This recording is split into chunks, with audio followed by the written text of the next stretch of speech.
နောက်ဆုံးပိတ်ကို2-0လေးနဲ့ပဲတိတ်သွားမယ်ဆိုလို့ရှိရင်တော့ AC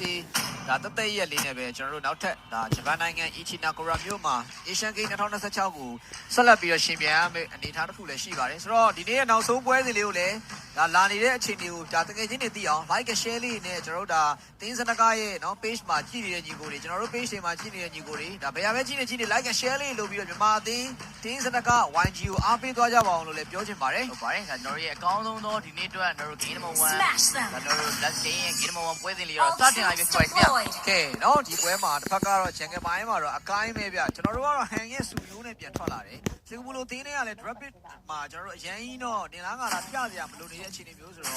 ဒါစူမျိုးတွေဆိုတာတွေနဲ့ပဲထွက်လာရင်အပေါ်ဘက်မှာနည်းနည်းလေးနော်ဒီလာပြီးတော့နည်းနည်းနေကြောကျင်တာဗျခါလစ်ကလည်း vision တွေပါလာကြည့်ရဆိုပေမဲ့သူကိုယ်တိုင်တွေးနေပြီးတော့ဒါပြန်ပြီး fallback လောက်လာခဲ့ရပါဟုတ်ပါတယ်ဆိုတစ်ပပိုင်းနဲ့ damage နဲ့တော့ cloud နဲ့ပေါင်းပြတာဆိုတော့ဒါ တော့ကနေဒါ region တွေပိုင်းပြန်တင်ပြီးတော့တော့တွေးနေပြီးပတ်လာခဲ့ရတယ်တော့ဘာတိုင်းနဲ့ပဲ lip လေးပါထက်ကြည့်ဖို့ကြိုးစားရတော့လူပဲခဏလေးနားထားအောင်ပါလေအေးဘတ်ကြော်ကျင်တာဘတ်ကြော်ကျင်တာ read နည်းနည်းလေးလူသွားတာဗျာဒီနေရာမှာတော့ retribution တစ်ဖက်ကစင်ကာပူတင်းရဲ့ဂျန်ဂလာအနေနဲ့တော့ပေးလိုက်ရတယ်ဗျာဒါကြောင့်တော့ကျွန်တော်တို့ဒါ little winner ကိုတော့ရအောင်ယူသွားတယ်ဒီချိန်မှာ Han ရဲ့ family mind လေးကလည်းတော့နဲ့တူတော့လှုပ်ဖြစ်နေသေးတယ်ပေါ့နော်အလယ်မှာတော့စားချနေနေပဲတစ်ဖက်ခြားထဲမှာစင်ကာပူတင်းတောက်လျှောက်ဆိုလိုပဲဒါမင်းမှာတော့တစ်ဖက်ကနေပြီးတော့ Han sorry ဒီခိုင်စည်းပုတ်တဲ့ပုတ်ချက်တွေအောက်မှာနည်းနည်းလေးတော့ပြန်ဖက်နေရတယ်ခုနတွေကလည်းဒီခါလစ်ကသွေးနေရတာဆိုတော့အလဲမှာအရင်သူ့အနေနဲ့အကြာကြီးနေပြီလို့မရတော့တဲ့အဆုံးမှာ record တွေပါလေပြန်ထောက်ခဲ့ရတယ်ဟုတ်ပါတယ်အပေါ်မှာတော့နည်းနည်းပြန်မကြည့်ရမယ်ဆိုရင်တော့အားလီချင်းဒီဘက်က let's say ဖြစ်တဲ့အတွက်အဲ့ range တစ်ခုနဲ့ဒါကလောက်ကိုဒါပညာသားဘက်ပါရှင်နေလို့ရရပါဘူးဒါရလေးတကောတော့နည်းလေးဒါစိတ်ပြီးတော့ဖြစ်တယ်ဒီက AD ဘိုင်ပွင့်သွားလို့ဘိုင်1မှာဆိုရင်နည်းလေးစကားပြောရတဲ့မှာပါတယ်ဆိုတော့ damage ကတော့ဒီ game တိုင်းမှာဆိုများတယ်ပြီးတော့ပိုတောက်ကြီးဖြစ်တဲ့ rate တစ်ခုရတယ်ပိုကျဲတာဆိုတော့လေကလောက်ကတက်စပီနေလို့ရတဲ့ rate မတိုင်ခင်မှာနေသူ့အနေနဲ့ဘိုင်1မှာဆိုရင်ပြန်ဖြဲလို့တော့ရတယ်ပြောလို့ဆိုရင်လည်းအလဲမှာ team fight လေးအနေငယ်ချနေနေတယ်ဆိုပေမဲ့လည်းဒီဘက်မှာတော့ဘလင်းအနေနဲ့ချက်ချင်း represent တွေပါတွေတုံးပြီးတော့ပြန်ပန်းလိုက်ရတယ်ဗျာဟုတ်ပါတယ်စကေအောက်မှာတော့ဒါ Norhan နဲ့ AC ဘက်ကိုစားထားသေးတယ်ဆိုတော့ online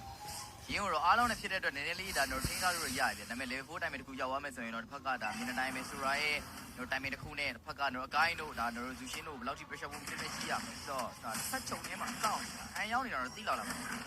vision ပါညာရှာတွေ့သွားပြီဆိုတော့ 3v1 situation မှာ Han ချက်ချင်းလို့ပဲ blazer ဒီနဲ့ပြန်ပြီးတော့ fall back လိုက်ရတယ်နောက်မှလည်း real manipulation အောက်မှာချက်ချင်းတစ်ဖက်ကနေဇူရှင်းတကောင်ရလိုက်တော်တော်လေးတော့အဆင်ပြေတယ်ဗျ1 for 1 trade ဆိုတဲ့ KD တခုနဲ့ပဲတစ်ဖက်မှာတော့တာတဲကိုပြန်ပြီးတော့ယူမလားစောင့်ကြည့်မယ် sorry ဗျကျွန်တော်မြန်မာအသင်းအနေနဲ့ hero kill လုံးဝမပေးလိုက်ရဘူးတာတဲပဲပြန်ပေးလိုက်ရတာပေါ့နော်အဲ့တော့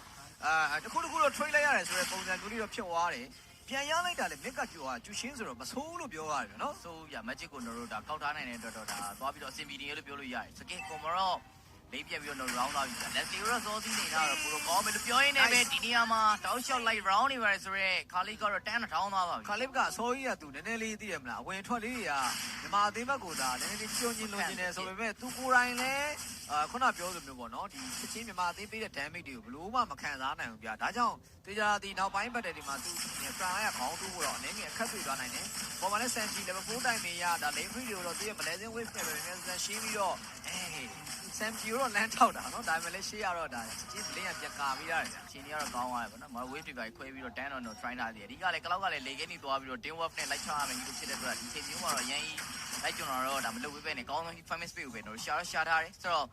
first ကြတဲ့ပြီးတော့စတော့ပေးရတယ်ဆိုရင်လည်းပဲဒီဟုတ်ပါတယ် data fight ဒီမှာဆိုရင်တော့ဒါ hero kill ကို try နာကမြန်မာအသင်းအတွက်ဒါဖျားကြမယ်လို့ထင်တယ်ပေါ့နော်ဟုတ်တယ်ဗျာနော်လက်ရှိမှာလည်းတစ်ဖက်က Leslie time မတိုင်ခင်မှာမြစ်မှာတော့ဒီ Khalif ကလည်းအရင်အစီပြေမနေဘူးပေါ့နော် Khalif ကကျူရှင်းဟောကတခါဒီကြလာတာဖြစ်တဲ့အတွက်ဒီလိုမျိုးမြစ်မှာအစောကြီးမตาနေဘူးဆိုလို့ရှိရင်တော့ဒါတစ်ဖက်ကနေတို့ရဲ့ goaling Leslie timing ကတော်တော်ကြီးအဆင်ပြေမှာရမယ်ပေါ့နော်မဟုတ်ဘဲနဲ့ timing နောက်ကျလာတာမျိုးတွေဖြစ်မယ်ဆိုလို့ရှိရင်တော့မြန်မာအသင်းအနေနဲ့တော့ဒါ mid game လောက်မှာတွေကပွဲစဉ်တော့အနေငယ်ကျွန်တော်တို့ဒါဥဆောင်သွားနိုင်တယ်လောလောဆယ်မှာလည်းတာတပေါ်လာဖို့က second 20ဝန်းကျင်လောက်တာလိုတဲ့အတွက်တာ5ကိုပဲနှစ်သိန်းလုံးအနေနဲ့ပို့ပြီးတော့ focus ထားဖို့အတွက်ပြင်ဆင်ထားပါတယ်။မြန်မာလည်းကျင်းပုတ်ထားနေမယ်ဟီရို AC ပါပဲတာ5ကိုတော့နှစ်သိန်းလုံးလာဖို့တော့ဒါပြောပြင်ဆင်ထားရတယ်ဆိုတော့အပေါ်မှာလည်း cloud ဒါ free တွေ AC စားနေတယ်ပဲလို့ပြောရင်နောက်ကနေဒါတို့ back အနေနဲ့ခါလေးကတော့ကြာလာမလား။နည်းနည်းတော့လမ်းတော့ရှိုးထားတယ်ပေါ့နော်ဆိုတော့ပြောရင်းဆိုရင်လည်းပဲဒါကျွန်တော်တို့တာတီယာလေးစတော့ပေါ်လာပြီ river flow လေးနဲ့ပဲကျွန်တော်တို့အကိုင်းအားလုံးနဲ့အတူထပ်တက်လာရင်းနဲ့အောက်မှာဆိုရာလေးရင်လိုက်လာပါ river flow တိုင်းလေးပြန်ပြီးတော့ဒါရင်းနေနေဆင်းလာတယ်ဆိုတော့ starter 5မှာ900ချမယ်ဗျာရှင်းဆုံးမှာတော့ blink vision တွေပဲတွားထောက်ပြရတယ်နောက်မလဲဒါရတော့ပဲဒါ skyfall လေးနဲ့ဝင်ဖို့ကြိုးစားနေတယ် real world manipulation rate ကိုအောင်မှာရင်းတော့မတရားမဖြစ်သေးဘူးဗျာနောက်မလဲကျွန်တော်တို့ဒါ shaping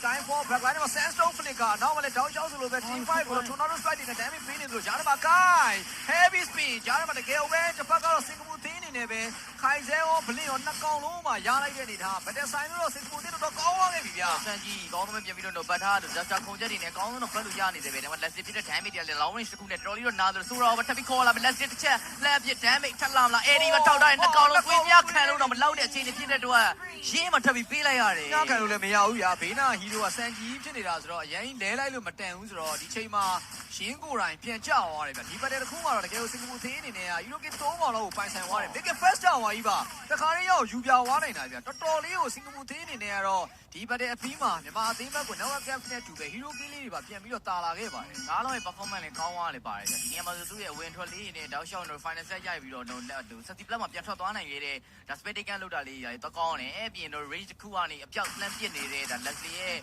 ့ဒါခြုံလေးကပြစ်တဲ့ damage တွေကလည်းဒီ mid game ပေါ့နော် mid game တော့မတော်လေးတော့ဒါတော့ထိတာမျိုးလေးတွေ့ရတယ်ဆိုတော့ဒါ Hero K 3ကောင်တီတီကိုတော့ skill တင်းပြည့်တွေမှာရလိုက်တာပါအဓိကလည်း heavy spin မှာသွားပြီးတော့ညက်သွားတာပေါ့နော်ခိုင်စင်းတန်းပြီးပြတ်သွားတဲ့အချိန်မှာကျွန်တော် battle ဆိုင်လို့အရင်မကောင်းတော့ဘူးအဲ့တော့မှတစ်ဖက်ကနေတစ်ချင်းsandstone flicker တွေပါတွေကလည်းကောင်းသွားတယ်ပေါ့နော်အဲ့အတွက်ကြောင့်မလို့တော်တော်လေးအဆင်ပြေသွားတယ်နောက်မှဒီမြန်မာအသင်းအပေါ်လမ်းမှာ battle ပြန်ဆိုင်ဖို့တော့ကြိုးစားရဲဆိုပေမဲ့လည်း back ကနေကျနေတဲ့အချိန်မှာဂိုးလိမ့်တာတော့ရဖို့ကတော့အရင်တော့မလွယ်ကူသေးပါဘူးဟုတ်ပါဆိုတော့ Tomorrow Blink Larry နဲ့ပဲအကောင်းဆုံး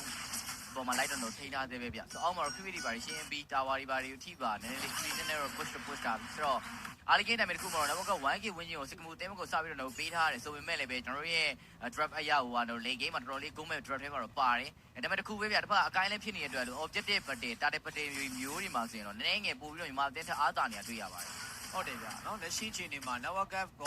ာဟီရိုကေးပါစင်ကာပူသင်းအနေနဲ့တော့ခုနပတ်တဲ့အပီးတွေကတောက်လျှောက်ကိုတာလာတယ်ဒီအားသာချက်လေးကိုလည်းသူတို့အနေနဲ့အကောင်းဆုံးထိန်းထားပြီးတော့ပဲနောက်ထပ် nice တာတပေါ်မှာပဲဒါဘက်တရီပါဆိုင်မလားပေါ့နော်အပေါ်မှာတော့ 7G ကျောင်းနဲ့ twin နဲ့နေတယ်ဆိုပေမဲ့လည်း back line နဲ့တော့ချက်ချင်းပြန်ရောက်လာတဲ့ဒေတာတစ်ခုမှနောက်မှလည်း Thunder web တွေနဲ့ပါ damage လိုက်ပေးနေတဲ့ရှင် damage တွေကြောင့်တော့ခုနကတော့ batsman တကောင်တော့ကျွန်တော်တို့ဒါ team မြန်မာရရှိထားပါတယ်နောက်မှတော့တောက်လျှောက်တော့ blink လိုက်တဲ့ပုံထားနေရင်းနေပဲ ball pass ကိုတော့တစ်ခါလေးပဲ10 try လိုက်ပြီးဆိုတော့အချိန်ကြီးကတော့ကောင်းတယ်ပဲနောက်ကျင်ပေါ်လာမဲ့ third starter last starter ကိုလည်းတော့စပြီးတော့ပေါ်လာတဲ့အချိန်မျိုးမှာ game ကိုရှင်ရတော့ရသွားပြီလို့ပြောလို့ရပါတယ်။ဟိုဘက်က Leslie ကလေ shut down ကြီးပေးလိုက်ရတာဗျ။ဒီဘက်တည်းမတိုင်းခင်မှာ Hero K 3ကောင်တော့ရလာတာဆိုတော့ကျွန်တော်တို့စင်ကာပူတင်းရဲ့ဂိုးလေးကိုတော့ short တွက်လို့တော့မရဘူး။သူတို့တင်းမှာရလာတဲ့ Hero K 3ကောင်လုံးကဂိုးလိမ့်နိုင်တယောက်တည်းလက်ထဲမှာဖြစ်နေတယ်။ The Game Man အနေနဲ့ဒီချိန်မှာဘာပဲနေနေအဆင်ပြေနေသေးတယ်လို့တော့ပြောလို့ရတယ်ဟုတ်ပါဘူး။ယူချစ်လိုက်တဲ့ပို့ final stand ကြိုက်ပြီးတော့ battle တောင်းချပြန်သားကိုကြိုးစားတယ်။ balance ထဲမှာလည်းထပ်ပြီးတော့ဆိုတော့ခေါင်းဝါနေခဲ့တဲ့အခြေအနေမျိုးပါ။စိုးစီပတ်လိုက်ပိုင်းချက်တွေကြားထဲမှာပခါလေး3အောင်4အောင်လုံးထိမိလာတော့မိုက်တယ်။နောက်မှလည်းသူချင်း flick ကိုင်းနဲ့လိုက်ပုတ်ထားနေခဲ့ရင်းနေပဲကြံနေခဲ့တဲ့တကောင်နေသောတို့ blink မှာထပ်တော့ကျသွားနေခဲ့ရင်းနဲ့2 man down 1 for 2 trade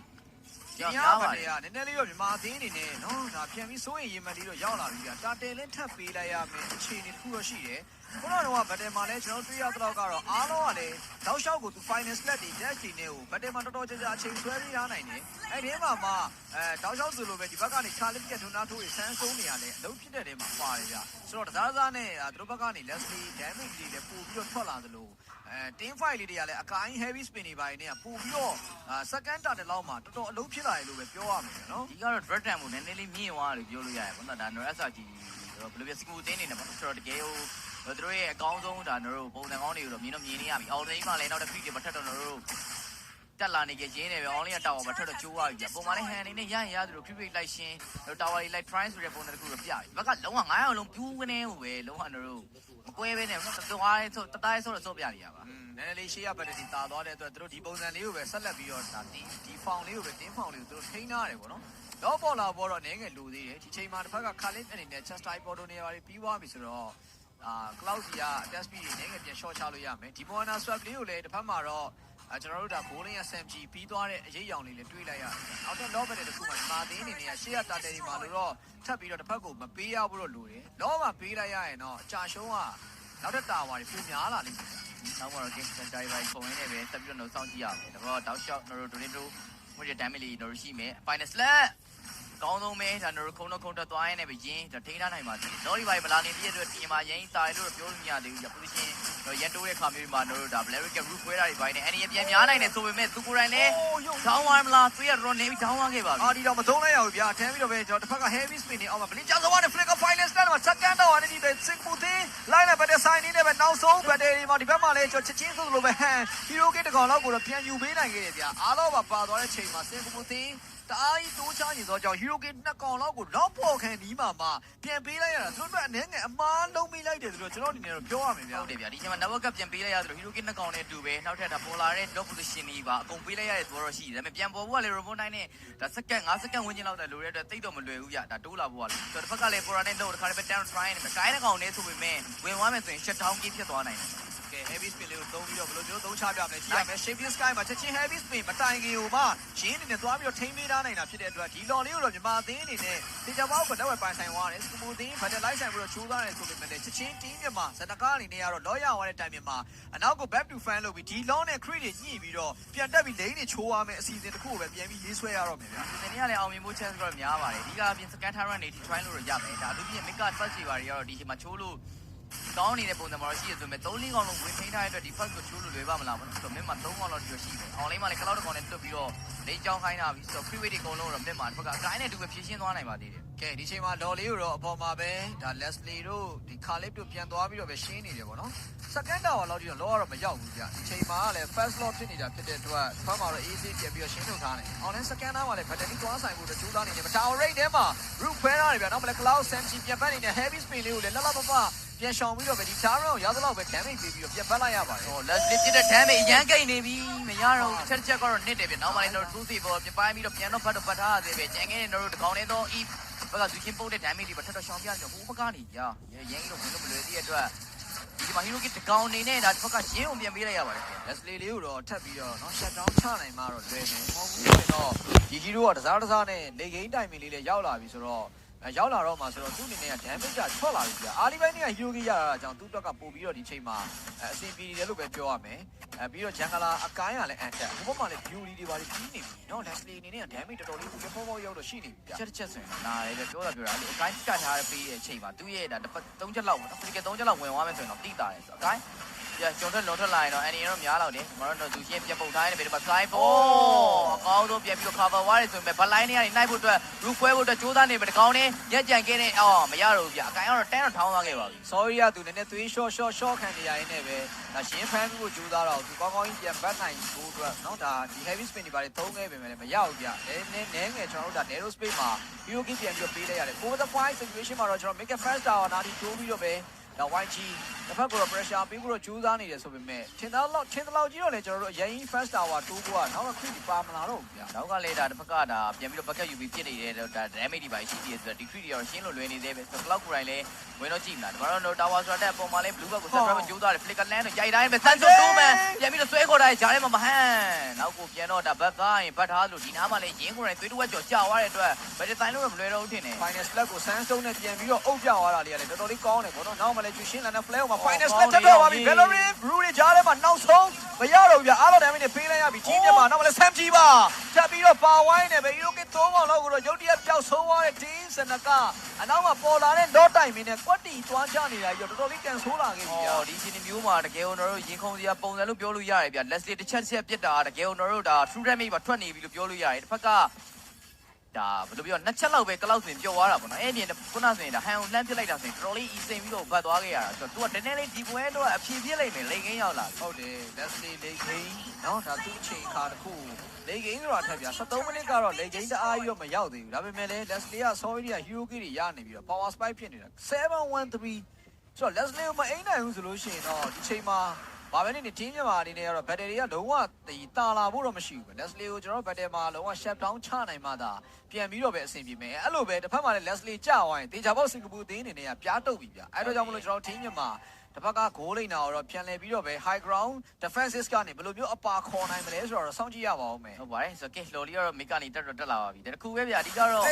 ဒီပွဲမှာဆိုရင်တစ်ဖက်ကအားလုံးသူ့တထုံးကျော်ရော့သွားတာနော်ဟုတ်တယ်တကယ်ကိုနှစ်တဲ့အချိန်မျိုးဖြစ်နေအားလုံးကလည်းတော်တော်လေးအပလီပြရတဲ့အချိန်မှာတော့ပါတယ် flicker final set ရိုက်တာတွေပါကြီးတစ်ဖက်တော့ yes surprise ဖြစ်စေတဲ့အတွက်ဒီအားလေးတွေလည်းသိထားရပါလိမ့်မယ် တော့အောင်လဲမှာ၄တွေပါသွားရှင်းနေတယ်ဗျ၄ယောက်ထဲတာဝန်နဲ့တစ်ဖက်ကိုချိုးသားနေတဲ့အခြေအနေတစ်ခုမှာရှေ့ဆုံးမှာတော့ပြေးဝင်လာတယ်ဘလင်းတော့ heavy spin နဲ့ဟိုးအဝေးရခေါ်ထုတ်သွားတယ်ဗျဒါပေမဲ့တော့ဆူယို backline နဲ့ပတ်ဝင်လာတဲ့ source ပါ blazer တဲ့မှာပြန်ပြီးတော့ပဲနောက် save this guy dollar for sky with 3 man manipulation real မှာချက်ချင်း Leslie ကြာဆုံးဝိုင်းနဲ့ပဲ killing speed by handed to တော့3ကောင်လောက်ကိုတော့ဒီနေရာမှာ team မြန်မာလောက်ဝဲပိုင်ဆိုင်သွားပြီလည်းဖြစ်ပါတယ် နောက်တစ်ကောင်ရမလား final set ကလွဲသွားတယ်နောက်မှလည်းထပ်ခွဲထားတယ် damage တွေနဲ့တူပဲ၄ကောင်တောင်းဆိုတဲ့အနေထားမျိုးနဲ့ကျွန်တော်ရဲ့အောက်ပလေးတစ်ခုထပ်ပြီးမြင်ရသလိုဒီနေရာမှာဂျင်းဒါတပန်းပြသွားတဲ့ Sky 4 man ကဲဦးမိုက်တာဗျာ Champion Sky 4ကိုနောက်ကနေ real world manipulation ကအလုပ်ဖြစ်သွားသလိုအော်လမ်းမှာ sorry ကလိမ့်ချိုရှင်းထားတဲ့ဟန်ကလည်းချက်ချင်းနောက်ကနေ flat ပြီးပတ်လိုက်လို့ဖြစ်သွားတာတကယ်ကိုအလုပ်ဖြစ်သွားခဲ့ဟုတ်ပါတယ်ဗျာဆိုတော့ game maker တွေပဲထပ် try နေပဲပေါ်လာမယ့်အချိန်တွေကိုလုံးဝမစောင့်တော့ဘဲနဲ့ throw only ဝင်ရမကြိုးစားပြီး heavy spin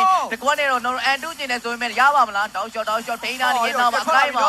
ထပ်မှန်ပြီး S4 ပဲထောင်းသွားပါပြီ Samsung flicker နောက်လည်း backline tornado strike အောက်မှာရင်းပြန်ချဝိုင်းနေမယ် Singapore team ရဲ့ defenses တွေနဲ့ rebound 9ရပြန်ထွက်လာတဲ့ hero တွေကလည်းသူတို့ရဲ့အသင်းကိုတော့အကောင်းဆုံးပြန်လည်ပြီးတော့ပဲထိန်းချောင်းနိုင်နေပဲပွဲကစားချိန်ဟာ15မိနစ်နောက်ပိုင်း late game time ကိုဆက်လက်ပြီးတော့ခေါင်းတီသွားခဲ့ပြီလည်းဖြစ်ပါတယ်ဗျာဒီရဲ့ yes set တွေလို့ဒါကျွန်တော်တို့ပြောလို့ရတယ်ဗျာပြည့်ခုနဘတ်တွေဆိုနည်းနည်းဆိုးသွားလားအက heavy spin နဲ့တော့ပေါ်လာတယ်ဒါပေမဲ့သူ team member တွေကြားတဲ့ဟိုဒါ leverage ပြစ်ထည့်လိုက်တဲ့အတွက် roof ပွဲဖို့ဒါ chance ရလိုက်တယ်လို့ပြောလို့ရတယ်နော်ဒီကိုခေါ်လာပြီးအလဲမှာမှမတင်ချတာဗျာအဲ့ဒါဟိုမှာလည်းနောက်ကကျွန်တော်တို့ဒီဟန်အောက်လန်းရှင်းပြီးတော့ပြန်ပတ်လာတဲ့ကွက်တီဆိုတော့ကျွန်တော်တို့ကဒီအလဲနားလောက်မှာ2ယောက်မြန်မာအသင်းကစားသမား2ယောက်ရှိပါတဲ့အချိန်မှာနောက်က3ယောက်ကလည်းအသေးပြေးလိုက်လာပြီးတော့ချက်ချင်း real world တွေထောက်ပြီးသွားလို့ရှိရင်လည်းဒီဆိုရာရင်းကလည်းပြေးပြီးတော့ဖမ်းပေးတာလေးကတော်တော်လေးအဆင်ပြေသွားတယ်ဗျာနော် Torrent Phone လမ်းချင်းတာကြီးကတော်တော်လေးဒါ၄កောင်လောက်ပြီးပြီးတော့ပို့ဆိုးတာအဲ့ချင်းပြီးပြန်အကြမှာရောတစ်ဖက်က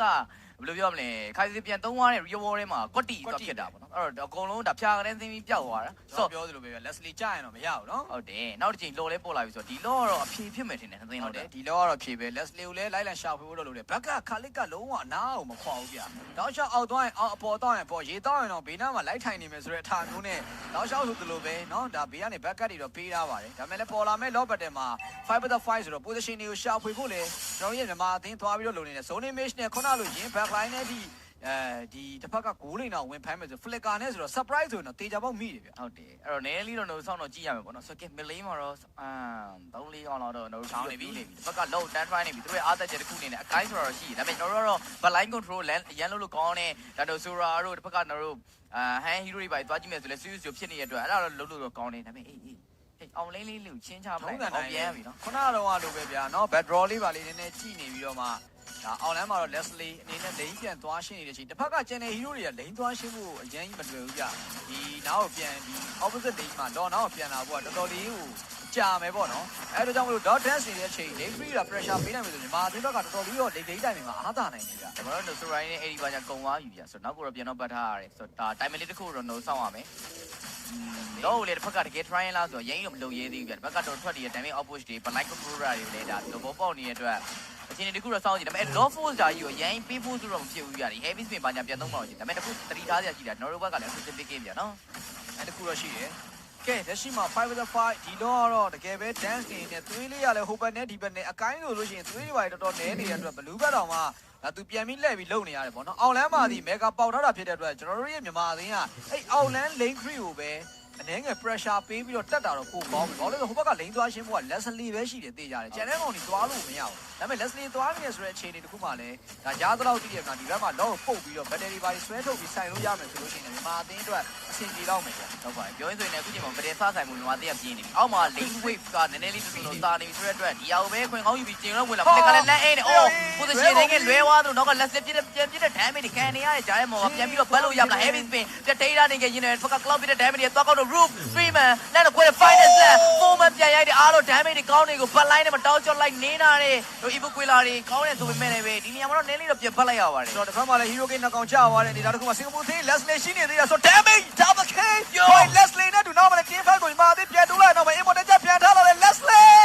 တကောတော့မတတ်တဲ့ trouble game ဆိုပေမဲ့လည်း shut down လိုက်လိုက်ပြီးတော့ hand legendary ပါအောင်ပြန်ပြီးတော့ရိုက်ခွဲနေနေပဲ4 man မှာ down တော့ကိုတော့ပြန်လဲပြီးတော့ပေးဆက်ထားရတယ်ဗျနောက်ဆုံးမှခါလဲကိုပါထပ်ပြီးတော့သိမ့်ပိုက်ဝိုင်းနေပဲနောက်ဆုံးသရုံးကြီးထဲမှာလည်း lane green တွေဝင်နေတာတော့ Singapore team ပြန်လဲရင်ဆိုင်ဖို့အတွက်ဘလို့မှမဖြစ်နိုင်တော့တဲ့အခြေအနေတစ်ခုပါတော့ဒီမှာအသင်းရဲ့ကျွန်တော် hand Sam G ပြစ်ခွင့်နေတယ်ပဲသူဒါပွဲအဆုံးသတ်နိုင်မလားဆိုတော့စောင့်ကြည့်ရမယ်နောက်ဆုံးမှာ Blazing Wave တိုင်ပဲတစ်ခုနဲ့သူ Lana Flay ပုံချက်တွေအောက်မှာအန်တူးကျင်နေတယ်ဆိုပေမဲ့လည်းဒီချိန်မှာတော့ Team Seneca အနေနဲ့ Game Number 1ကိုတော်တော်ကြီးကိုစော့ယူခဲ့ရတယ်လို့တော့ကျွန်တော်တို့ဒါဝန်ခံရမယ်ဗျာသူလေကြီးခေါ်လုပ်ခဲ့တယ်တော့ပွဲမှာတကယ်တော့ performance သွားရတော့ဒါတော်တော်လေးကွာမျိုးတွေ့ရပါတယ်ဆိုတော့တကယ်ကောင်းဆုံးတော့ outplay နဲ့တူပဲနောက်ဆုံး crown နဲ့ပခဲပြီးတော့ဒါတို့သုံးချိုးပြသွားခဲ့တာလीတော့မြင်ရတယ်ဆိုတော့ပွဲကတော့တော်တော်လေးကြီးလို့မိုက်ခဲ့တယ်အဓိကမိုက်ခဲ့တာဘာကြောင့်လဲဆိုတော့ကျွန်တော်တို့မထင်မှတ်ထားတဲ့ Leslie Pickens တခုက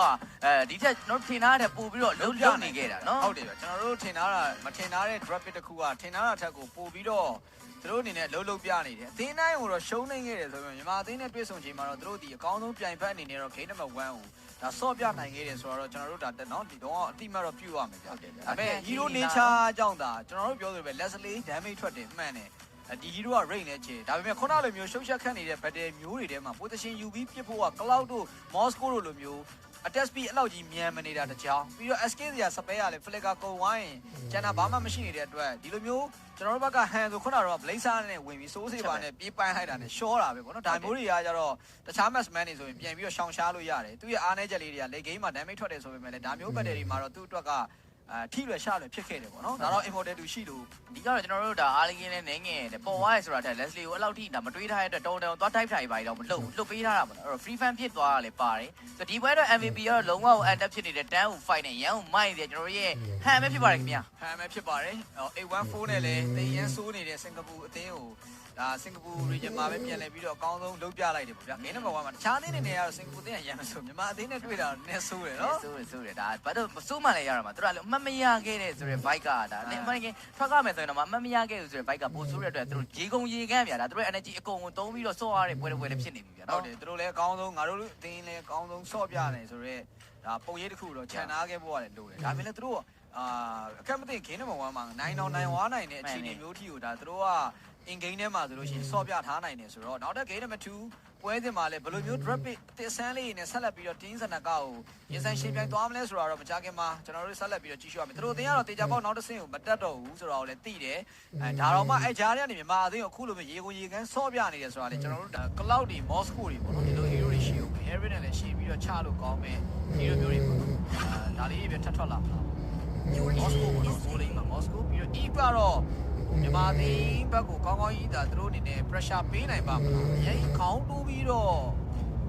လေးနေပဲကောင်းနေသိမပေါ့အတလကလည်းသူကလည်း surprise ဝင်ပါတယ်မြန်မာလိုကြီးတော့လမ်းလျှောက်ပြီးတိုးသွားမှာတော့မဟုတ်ဘူးဆိုတော့ if ဒီဒါပေမဲ့လည်း zone image ဆန်ဆန် but team fight မှာသူကောင်းကောင်းကြီးတော့ဒါလုံးပြနိုင်မလားဘူးဒီချန်ကလာကတော့စူယိုးပါပဲထွေထူးတော့မဟုတ်ဘူးဗျစီကိုပဲထပ်ပြီးတော့ရွေးချက်လိုက်ရင်းနေပဲကျွန်တော်တို့ရဲ့ game number 2 draft game ကတော့လာပါလေးပဲနှစ်သိန်းလုံး picking လေးတော့ထုတ်လို့ပြီးသွားပြီဒီပွဲမှာတော့စောစောစီးစီးဖြတ်ဖို့ပြင်ဆင်ထားပါတယ်ဘာကြောင့်လဲဆိုတော့ Heritage Series တွေနဲ့မင်းမလဲတော့ Atlas Zushin ဆိုတဲ့အတွက်ဒါအားလီဂိမ်းတက်မှုတစ်ခုမှာတစ်ဖက်အသင်းနဲ့ရှိမဲ့သူ face to face အားသာချက်များတော့ရှိတယ်အဲဒီ Moscow ကိုလည်း Heritage ကနေလို့ကောင်းတယ်ဆိုရင်အခြေအနေမျိုးဖြစ်တယ်လို့ရင်းရဲ့လက်ထဲမှာလည်းအားလုံးဖြစ်နေတဲ့အတွက်ဒီပွဲကတော့လုံးဝတစ်ဖက်တင်းကိုလုံးဝတော့ခေါင်းထောင်မပေးပဲစော့ကျင်စော့လို့ရတဲ့ trap ပါဟုတ်တယ်ဗျခင်ဗျာ1မှာတော့တစ်ဖက်ကစင်ကာပူအသင်းအနေနဲ့မြန်မာအသင်းကိုလိတ်ဂိမ်းထိုင်မယ်လောက်ထိဆွဲခေါ်သွားနိုင်ခဲ့ပြီးတော့သူတို့ရဲ့ဒါ team power အားဘယ်လောက်ရှိတယ်လဲဆိုတာကိုတော့ပြသထားတယ်ပေါ့နော် game number 2မှာလည်းသူတို့ရဲ့ drop it ဒီသွားပြီးကြည့်ရမယ်ဆိုလို့ရှိရင်တော့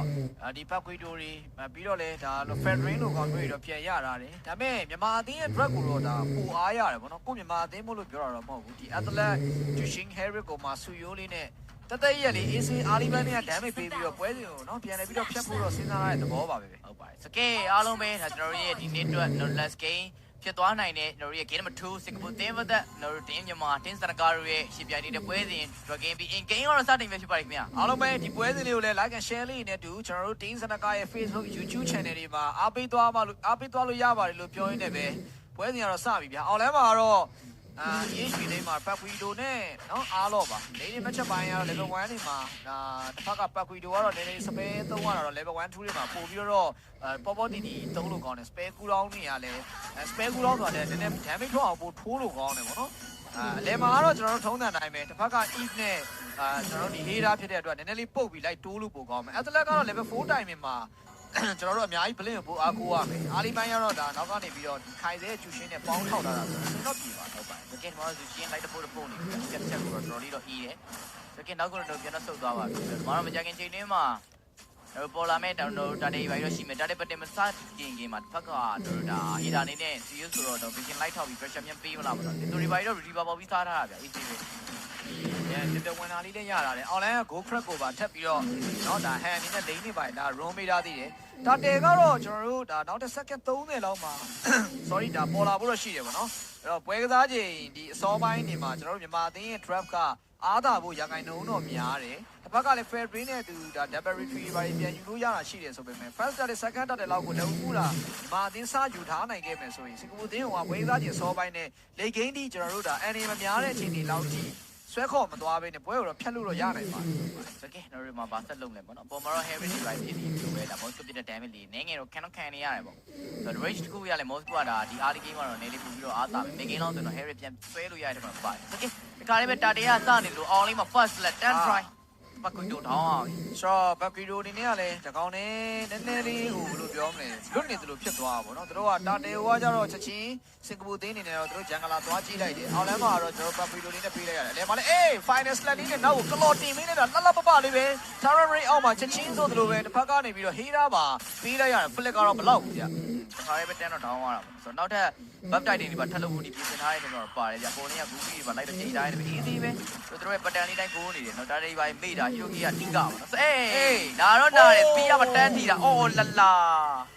ာအဲကိုလင်ရှုပ်လို့မရအောင်နော်အဲ့ဒါနဲနေတယ်ဆိုပေမဲ့လည်းသူ့အနေနဲ့ကတော့တော့ဒီ speed of destruction နဲ့နည်းနည်းလေးပြန်ပြီးတော့ဟိုဘက်ဒီဘက်ချိန်ပြီးပြစ်ပြသွားတယ်ပေါ့နော်နောက်မှ back end အနေနဲ့ဘလင်းရောက်လာတယ်ဆိုပေမဲ့ဒီချိန်မှာ level 4မရသေးတာဖြစ်တဲ့အတွက်ချင်းပြန်ပြီးတော့စိတ်လို့မရလိုက်နိုင်ဘူးအဲဒီချိန်မှာတော့ဘာပဲနေဒီဘက်ကဂိုးလိမ့်တာအတွက် hero game တကောင်ရသွားတာဘာပဲပြောကျွန်တော်စင်ကာပူအသင်းအတွက်ကတော့အဆင်ပြေသွားခဲ့ပါတယ်စကင်မှာတကောင်လေးပဲကြော်လာခဲ့တဲ့ဆိုစီပါလိုက်တဲ့ပိုင်းတော့လိမ့်စားကြီးကြားထဲမှာတော့နောက်တစ်ခါလန်အပိုင်းမှာကျွန်တော် game 3ပါထပ်မှန်ပြီးတော့ပေးလိုက်ရတယ်ဟီတာရန်ကြော်လို့မရအောင်ဟီတာလို့ရန်ဟီယိုကီပေးရမသိဘူးလေဂိမ်းမာဖို့မပြောနဲ့ကျွန်တော်နာဖို့လာပြင်ထားပါတော့ဟုတ်တယ်စူယိုးလက်ထဲမှာဟီယိုကီ3အောင်ပေးထားတာဆိုတော့เนาะဘလိန်ဆာနဲ့စိုးစေပါနှစ်ကွက်လောက်ကိုစူဆောင်တို့ဖောင်နဲ့ဝင်ဝိုင်းတီတာပေါက်ကိုကျွန်တော်တို့တစ်ဖက်ကမေးရှိ Massman နေပြင်အဲ့ခုနဟေးတာပါပြတ်မှာတယ်ပြောရင်ဆိုရင်လည်းခုနမပြတ်တဲ့ဇလန်းလေးကိုဆက်ပြီးတော့ညီမအသင်းအပေါ်လမ်းမှာဆက်ဖြတ်ပေးနေနေပဲဒီချိန်မှာတော့ဘလို့မှတစ်ဖက်ကနေထိန်းလို့မရတော့ဘူးပြဂိုးလိမ့်ကကြာသွားတယ်ဖက်တဲ့ချိန်မတင်းချပေးထားကြတယ်ဗျနောက်ဆုံး Harry အနေနဲ့ကတော့ပြန်ပြီးစန်ဂျီလဲခဲ့ရတယ်ဆိုတော့ဟာ141 trick ကိုတော့ရေအားတုံးပြီးတော့ဖြည့်ရှင်းလိုက်ရတာမတန်ဘူးဗျာတန်တော့မတန်ဘူးဗျာအဲ့ပြင်ဟီရိုကင်းပြန်ပေးလိုက်ရတဲ့အတွက်ပိုဆိုးတယ်လို့ပြောလို့ရတယ်ဟုတ်တယ်ဆိုတော့ဒီနေရာမှာနှစ်ကောင်လောက်ထိကြာသွားတယ်ဒါစန်ဂျီနေနဲ့မစ်ဂိမ်းမှာရန်တို့ damage တွေပေးဖို့အတွက်ကြောင့်အဟန်တားတစ်ခုတော့ဖြစ်စီရဆိုပေမဲ့ network တစ်ခုတော့တိကျရှာမဆိုရင်တော့ရသေးတယ်။မောင်တို့ go rate ဒီပိုင်းသွားကြည့်မယ်ဆိုရင်တော့ထိတ်သုံးမှာတော့ဟန်နောက်မှတော့ down shot ကတ်လိုက်တာဒီဘက်ကလာတော့စင်ကာပူတင်းရဲ့ goal လိန်တာဖြစ်နေတယ်နော်။နောက်တစ်ခုကတော့သွားရှိတယ်ပေါ့နော်။ကဲလက်ရှိမှာပေါ်လာတဲ့ target လေးကိုပဲနှစ်သိန်းလုံးအနေနဲ့တော့ပြန်ပြီးတော့ကြည့်အောင်ပဲဂိုးလိန်ရနေပြီးတော့စန်ဂျီလာဖို့ရတယ်သူ့ရဲ့လိန်မှာအစားရင်ตายရနေတာမဟုတ်တဲ့အတွက်ဒီလုံးဝ crit တွေဘာတွေမလွတ်အောင်ပြန်စားအောင်ပါဆိုတော့စန်ဂျီလာဖို့အတွက်နည်းငယ်နောက်ကျနိုင်တယ် boss score တော့ spear နဲ့အချိန်နဲ့ကောင်းရင်လာနိုင်တယ်ပေါ့နော် 4v4 target လေးကိုလည်းစပြီးတော့ force နေတဲ့နှစ်သိန်းလုံး target ကရှေ့ရတဲ့ချိန်ကိုစင်ကာပူသင်းအနေနဲ့ရရှိထားတယ်ကျွန်တော်တို့တစ်ခါလေးပဲနှမ်းပြီးတော့ကြိုက်မှာနောက်မှလည်းအားလုံးအနေနဲ့ချိန်လေးစောင့်နေကြည့်နေတယ်နောက်မှလည်းတို့တစ်ခါလေးပဲ live တော့ဆွဲတယ် retribution right တိုင်းပေါက်ခံဒီမှာပဲ reward နဲ့သွားပြီးညက်နေကြတယ်ဟန်ကတော့ဝင်လာလို့တော့မရဘူးဗျ3လေးကောင်လုံးရိုက်ပေးထားတယ်သိုးစိတ်ကပေါင်းပိုင်းထားတာတော့လိုက်ဆိုမဲ့ဂျားထဲမှာဘလူးကတော့ပြေးလို့မရတော့ဘူးတော်တော်လေးသွင်းနေနေဟေးတာမှာလွတ်သွားဆိုနောက်ကတောက်ချလိုက်အပြစ်မှလည်းဟန်သွေးရနဲ့ queen နဲ့ပေါင်းပြီးပြစ်နေတယ်တို့ physical attack တွေဂျားထဲမှာဟေးတာပလစ်ကားလေးပေါင်းပြီးရိုက်ပြနေတယ်လို့ပဲတန်းတော့တောင်းသွားပြီဒီနေရာမှာတော့တို့ရင်းနေနဲ့ရှိတဲ့တကောင်တော့ဖြင်းရှင်းထားတယ်ဆိုပေမဲ့ပေးရတဲ့ hero ကပူများသွားတယ်ကဲအောင်လမ်းမှာလည်းမပြီးဆုံးနိုင်တဲ့တိုက်ပွဲတစ်ဖက်မှာတော့ချင်းဆိုသလိုပဲဂိုးလိမ့်တာမော်စကိုအနေနဲ့ရရင်ရတယ်လို့မျိုး damage လာပေးနေတာဘတ်တယ်မှာ4ရောက်5ရောက်ဆိုင်ရတာဆိုတော့မြန်မာအသင်းအနေနဲ့က POK ပြန်ရခဲ့တာပဲတော်တော်လေးအဆင်ပြေတယ်လို့ပြောရမယ်ပေါ့နော်အေး final slat လေးကိုလည်းတက်လာပပပြန်ရှောင်ပြတာရင်းနဲ့ဟိုဘက်မှာလည်း beautify ပါနေတာဆိုတော့ရိုင်းတော့ရိုက်လို့ပြုလို့မလွယ်ဘူးဒါပေမဲ့ဂိုးလိမ့်ကစန်ဂျီအနေနဲ့အဲ့လေးပါတယောက်တည်းကြံခဲ့ပြီးတော့သူရသလောက်သိရမလားတောက်လျှောက်ဆိုသလိုမျိုးဒါဒီလိမ့်တွေပါကြံချိုးပေးထားနိုင်တာတခုကတော့ဒါဘာပြောဘတ်တယ်အဆုံးသက်မှာကျွန်တော်တန်တယ်လို့ပဲပြောရမယ်ဟုတ်ပါတယ်ဆိုကေဒီမှာတော့ network တွေပါရတယ်ကျွန်တော်တို့မြန်မာအသင်းဘက်ကပို့ပြီးတော့အားသက်ကြတော့ရနေရမတွေ့ရတယ်ပေါ့နော်ဆိုကေမရီဒီယာမာတွေပါထပ်ပြီးတော့ brand တွေပြီးသွားပြီကြာဆိုတော့နောက်ထပ်blue item base နဲ့တစ်ဖက်ကကျွန်တော်စင်ကာပူတင်းကိုရင်ဆိုင်သွားမယ်ကြည့်ရမှာဆိုဘိုးဝိုင်းမှာတော့အများကြီးတော့မဟုတ်ဘူးကြာကျွန်တော်တို့ total network ကတော့မှ 1k ပဲတာနေတဲ့အတွက်သူတာရဲကိုတာရဲတော့မဟုတ်ဘူး network ဘိုင်းမှာတော့ fail ဖြစ်တာမြင်ရတယ်ဒါပေမဲ့ဒီလို KR 3ကောင်လောက်အားသက်ရေးရပါတယ်အောက်မှာတော့ချနေပြီเนาะနည်းနည်းလေးရရင်ရဆိုမျိုးဒါတိုးကျင်နေတဲ့စင်ကာပူအသင်းစင်ပြေမလား real world manipulation KMY ဆိုတော့ athlete flicker quadrant 2 man နောက်မှလည်း backline မှာ blazer နဲ့ test တမ်းပြီးတဲ့စိုးသိပါတွေအောက်မှာဘလို့မှတော့မရတော့ဘူးဗျစင်ကာပူ2 man လောက်ကိုချက်ချင်းကြာသွားတာဟိုဘက်ကနေပြီးတော့သူတို့မထီကလုတ်လာလုံနေတာလုံလို့တော့မရဘူးဗျအဲ့တော့အဲ့အချိန်မှာမျက်တောင်ခတ်မိသွားတာเนาะမျက်တောင်တော့မခတ်မိသေးနဲ့ဟလားမျက်တောင်မှာ damage လိုက်တော့ပေးတိုင်းနဲ့ကြံကြတဲ့တကောင်တာဝါချိုးပြီးသူပါဒိုးသွားပြီဗျာ အဲ့တော့တပိတ်မှလည်းနှစ်ကောင်တော့ပါသွားတယ်ဗောနော် play အနေနဲ့လဲ surprise flicker လေးနဲ့ဒါပေမဲ့အလဲရ first tower ဘောလေတစ်ဖက်ကရရင်ရတယ်လို့မျိုးချက်ချင်း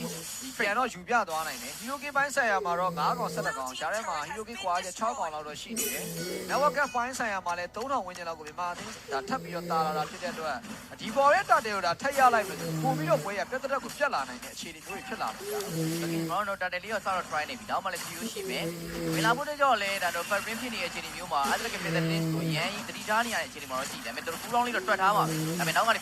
boy share line တော့ပေးထားသလိုတခါလေးပဲ hand အနေနဲ့ဒါလေးစားသွားပြီကျွန်တော်ပုတ်ကိုနဲ့ product damage တွေကြားထဲမှာတိုင်းပြီးတော့ကြာသွားသလို hand အနေနဲ့ hero ကနောက်တစ်ကောင်ထပ်ကောက်လိုက်ပြီကြာနောက်မှလည်းကျွန်တော် back line နဲ့ပြေးဖို့တော့ကြိုးစားနေတယ် flicker လေးကိုလည်းတစ်ဖက်က flicker လေးနဲ့ပဲတလပပပြန်ပြီးတော့ final slot ကိုရှောင်ပြသွားတယ်ဗျာဂျားထဲမှာနော်ရှေ့ရမရရင်နောက်ကပတ်ဝင်ပဲတကယ်လို့တင်းစတာကဒီပွဲမှာတော့စင်ကာပူတင်းကိုစောပြီးပွဲဖြတ်ချင်နေတဲ့ပုံစံမျိုးပဲဗျာလုံးဝတော့တခါလေးပဲ heater ပါတောင်းသွားလို့ရောက်လာတဲ့ Moscow တကောင်တော့ရှိပြီပတ်ကွေးတော့ knockout strike fan ပြplan တော့ထိုးတယ်ဆိုပေမဲ့သူကိုယ်တိုင်လည်းပြန်ပုတ်ခံထားရတယ်အဲ damage တွေကြားထဲမှာတော့အားလုံးလည်းရိုက်လို့မလွယ်တော့တဲ့နော် short ပြီးလိုက်တယ်တစ်ဖက်ကလည်းဒါ blue bat စားနေပြီဆိုတဲ့အတွက်တို့ဒါအဆင်ပြေတယ်ပေါ့နော်ဆိုတော့ make up first ဒီပါကြီးတော့ try လို့မရသေးဘူးဆိုပေမဲ့ lock time ability တစ်ခုနဲ့ဆိုရင်ဒီ weight နဲ့တောင်မှရလောက်တယ်နော်အဲ့ဒီ weight နဲ့အင်အားသုံးပြီးဖြီးလိုက်ရင်တော့ရာကောင်းရသွားနိုင်ပြီ။ဒီဘက်မှာပြန်တစ်ဖက်ဘုကရိုင်းမလွယ်တော့ real war တွေပါလည်းမရှိဘူးပေါ့နော်။အဲ့တော့ make a first tower ကိုစင်ကာပူသင်းဘယ်လိုသားချင်း9မိနစ်ခွဲမှာပေးလိုက်ရပြီ။ဆိုးတာကျွန်တော်မြန်မာအသင်းဘက်မှာ damage ထွက်နေတဲ့ hero တွေများနေတာဆိုတော့စင်ကာပူသင်းအနေနဲ့ဒီ game time မှာသူတို့ဒီပွဲကိုတော့နည်းနည်းလေးအထင်းချုပ်ခံလိုက်ရပြီလို့ပဲပြောရမယ်။ဟိုဆိုလို့ရှိရင် hand ဆိုလို့ရှိရင်အစိုးရက damage တော့ထွက်တယ်နော်။ဒါလေးဒါကျွန်တော်ဟေး boss တော့ဝင်ပြေးတော့လွယ်တော့မလွယ်ဘူးပလင်ကာလေးတော့ပြီးတော့ပေးလိုက်ရတယ်အောင်လေးက first 3-4ကောင်5ကောင်လုံးဗျ5ကောင်လုံးဝင် try နဲ့တော့ဒီနေရာမှာတော့ပေးရမှာပဲနောက်ဘက်က 3K အားစကြတော့ရှိနေသေးတယ်ဆိုတော့ okay ဘာလို့မလဲလိုက်ရိုက်ဘူးလားစိတ်ကလေးကို short ထားမှတော့ရမယ်ထင်တယ်ဒီညမှာတော့ဘလို့ပဲ hero game မပေးရတော့ပိုကောင်းတယ်ပေါ့နော် Oracle လေးတော့ထပ်ပြီးသွားပြီဗျ item ပိုင်းမှာလည်းတစ်ဖက်ကနော်ဒါရှင်းနေတဲ့307အားလေးပိုင်းမှာလည်းကောင်းကောင်းလေးသူရဲ့အားလုံးနဲ့အလုံးလုံးပြထားနိုင်ပါသေးတယ်ဂိုးလိမ့်မှာတော့ဒါဒီလုံးဝဒါနှစ်သုံးလုံးပူးနေတယ်ပေါ့နော် Sam G ဒါခုနကတော့ဗတ်တယ်မှာတော့3ရဲ့7ပေါ်မှာ damage တော်တော်လေးပေါပေါရောက်ပြန်ပြီးတော့ပေးထားနိုင်တဲ့အနေဒါတွေ့ရတယ်စင်ကာပူသင်းကတော့သူတို့ဒီမှာဒီ Moscow လောက်ပဲ damage ရှိတယ်ကျန်တဲ့ကောင်တွေက late game မှာအရင်မြန်မာအသင်းဘက်ကိုချိုးခွင်းနိုင်ဖို့အတွက် damage မလုံလောက်နိုင်ဘူးလို့မြင်မိတယ်ဒီ Moscow ကလည်းအခုချိန်ထိတော့သူ့ရဲ့ family ပိုင်းရမြန်မာအသင်းထက်တအားနေနေတာမျိုးတော့မဟုတ်ဘူးပေါ့နော် level ပိုင်းရကြည့်မယ်ဆိုရင်တော့မှသူကဒီစန်ဂျီတက်တောင်တစ်ဆင့်တာနေသေးတယ်ကိုပိုင်းဆိုင်ရာမှာလည်းရန်ကြီးမကွာတော့ဘူးလို့ဆိုနေကြဟုတ်ပါတယ်ဒီမှာတော့တောက်လျှောက်တော့လိုက်တော့ရိုက်ထားပြီကြာကိုပိုင်းဆိုင်ရာမှာတော့တစ်ဖက်ကတော့ဒါကျွန်တော်တို့ဒါတိုတက်ကူးမှဆိုမြန်မာအသင်း4000အားသက်ချက်နဲ့ပြီးပဲ first law တော့စပြီးတော့ပေါ်လာပြီပေါ့နော်ဒီ law လေးကိုတော့ try မလားဒါမှမဟုတ်လေအပေါ်မှာ final set တန်းရိုက်တန်းအပိုင်းကိုသေးပေါ့ Evo Quila တစ်ချက်ဆိုတော့တောင်းတယ်ပွတ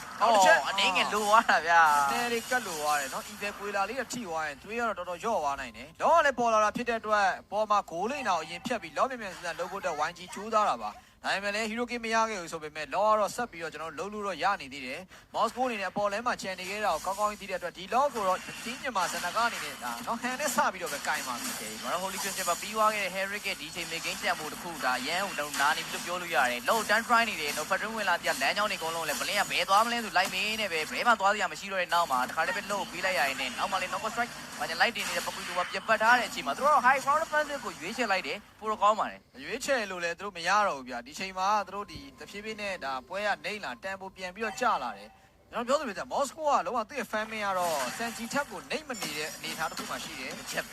quality timing လေးကလည်းဒီချိန်မှာပြန်ပြီးရလာတာဆိုတော့မော်စကိုပြအားလေးတွေဒီ game မှာတက်ဝင်လာစောင့်ကြည့်မယ်လောလောဆယ်တော့အလဲလမ်းမှာ